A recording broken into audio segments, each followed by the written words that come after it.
Olá, queridos, sejam todos muito bem-vindos a mais um vídeo. Que a paz de Cristo esteja sobre cada um das vossas vidas. Hoje o tema é muito importante, porém também um pouco delicado. Peço a vocês que ouçam com atenção e, por favor, compartilhe este vídeo ao máximo de pessoas possível, porque esse tema ele é mega importante, porque nós iremos tratar de pessoas que vivem fora da igreja, mesmo considerando ainda ser crente, servir ao Senhor, mas estão fora da igreja por causa de uma mágoa, por causa de uma perseguição, por causa de que falaram mal dessa pessoa, e ele se encontra hoje em dia muito frustrado e muito magoado e não quer saber mais de igreja. Por isso eu falei que esse tema ele é muito importante. São os desigrejados, né, que hoje vivem da forma que pensam que está correto, mas à luz da Bíblia isso não faz bem às suas vidas espirituais. Eu vou começar falando de mim mesmo. Por que falar de um assunto desse se não citar a mim próprio, que estou gravando esse vídeo para você? Eu também fui muito apedrejado, muito caluniado, e eu achava que dentro da minha casa eu era mais crente do que dentro da igreja. Eu achava que vivendo como crente dentro do meu lar, com a minha família, eu pensava que estava tudo bem, eu pensava que estava tudo ok, porque me perseguiram. Se me perseguiram dentro da igreja, então o que eu vou fazer lá, né? Por que eu devo estar lá? Então eu fazia todas essas perguntas. Só que aí o Espírito Santo de Deus bradou no meu coração, dizendo que aquele pensamento meu estava equivocado. Dizendo que aquele pensamento meu de congregar em casa estava distorcendo a palavra de Deus. Porque se você pegar o livro de Salmos, você vai encontrar a palavra de Deus mandando o povo congregar. Por que foi feito o templo de Salomão? O templo de Salomão foi feito naquele local ali justamente para adorar a Deus, para fazer sacrifícios a Deus pelo pecado do povo, pela expiação do povo de Israel. Se você for ler as cartas de Paulo, atentar bem o que ele está escrevendo, ele escrevia justamente aquelas cartas a uma igreja. Ele não escrevia a ninguém dentro dos seus lares em particulares. Ele escrevia a uma igreja, aonde estava um povo reunido, buscando a Deus, congregando e se fortalecendo a cada dia. Porque eu costumo dizer que na igreja é um local onde a gente se fortalece. Você passa o dia trabalhando, às vezes se estressa no trabalho, e quando você chega na igreja, ouve aquele louvor, aquela palavra, você se fortalece. A sua fé ela é renovada automaticamente através daquela palavra e daquele louvor. Então as cartas de Paulo eram direcionadas a uma determinada igreja. E se você for ler o início ali do livro de Apocalipse, João também endereçava suas cartas às 7 igrejas da Ásia. Então significa que se nós formos ler a Bíblia de ponta a ponta, você vai encontrar vários momentos da palavra de Deus dizendo que o certo é nós congregar. Paulo usa até um exemplo muito importante que eu tenho que falar aqui agora. Ele usa o exemplo do nosso corpo. Você tem 2 mãos, se cortar uma, mesmo tendo 2 mãos, vai ficar uma coisa incompleta, vai ficar ruim. Você tem os 2 pés, você tem as 2 pernas, se cortar uma também vai ficar algo incompleto. Significa que você precisa dois, significa que você precisa de quem? Do teu próximo. Você precisa do teu irmão. A igreja ela tem que estar unida. Então a palavra de Deus quer dizer que a igreja, os membros, que ele usa o exemplo do corpo, os membros têm que estar intactos, servindo a Deus, buscando a Deus em uma unidade. Uma unidade. É esta unidade que vai subir ao céu no arrebatamento da igreja. Um exemplo vivo disso, né?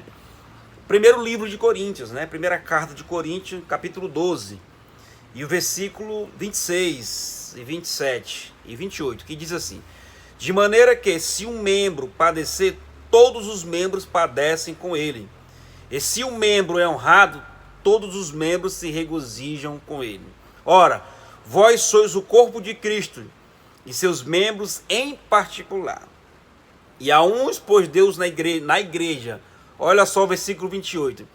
E a uns pôs Deus na igreja, primeiramente apóstolos, em segundo lugar profetas, em terceiro lugar doutores, depois milagres, depois dons de curar, socorros, governo, variedade de língua e assim sucessivamente. Então Deus pôs uns na igreja, cada um para seu cargo em particular. Deus chamou você para estar dentro da igreja. Fazendo o que dentro da igreja? Fazendo parte desta unidade que vai subir para o céu. Mas Marcelo, eu fui magoado, eu fui apedrejado, eu fui até expulso da igreja. Talvez perto da sua casa tenha uma outra igreja que tenha a mesma fé em Cristo que vocês têm, que prega Cristo como Salvador. Vá para lá. Se um lugar você não foi bem recebido, vai para essa outra igreja que tem a nossa mesma fé. E se foi algo não tão grave, um pouco mais simples, vá para lá, enfrenta esse leão junto, enfrenta esse gigante, que Deus ele vai te dar vitória. Agora eu lhe garanto que dentro da sua casa, a única coisa que vai acontecer é um esfriamento espiritual. Você vai começando a se esfriando, né? Começa a orar pouco, não vai jejuar mais, vai ler a Bíblia pouco. E aí acontece esse esfriamento quando você pensar que não, você já está desviado dos caminhos de Deus. E Deus não quer que você se desvie. Deus não quer que você vive longe dos seus caminhos. Deus quer que você congregue junto com os irmãos, mesmo tendo luta. Sabe por que nas igrejas tem problema? Porque lá são seres humanos que dirigem aquela igreja. Na época de Paulo também tinha problema. Ele encontrava problema nas igrejas. Ele fazia as viagens, né? Mandava cartas para organizar a igreja, para falar ao povo que aquela linha de raciocínio não estava correta. Então Deus usou muito Paulo para organizar a igreja. E hoje em dia não é diferente. Tem homens lá de Deus, mulheres de Deus, que está lá para orientar. Esta palavra aqui, ela é rica, ela é viva, ela ainda é viva nos nossos corações. Ela é o nosso guia. Cumprindo tudo que está aqui, vocês irão fazer tudo corretamente para Deus. É difícil, não é fácil, mas você tem que enfrentar esse leão junto. Faça como eu, fui para a igreja, voltei para a igreja, mesmo desanimado, Deus foi me fortalecendo. Eu enfrentei o leão, tá? Eu enfrentei cara a cara e Deus me deu vitória.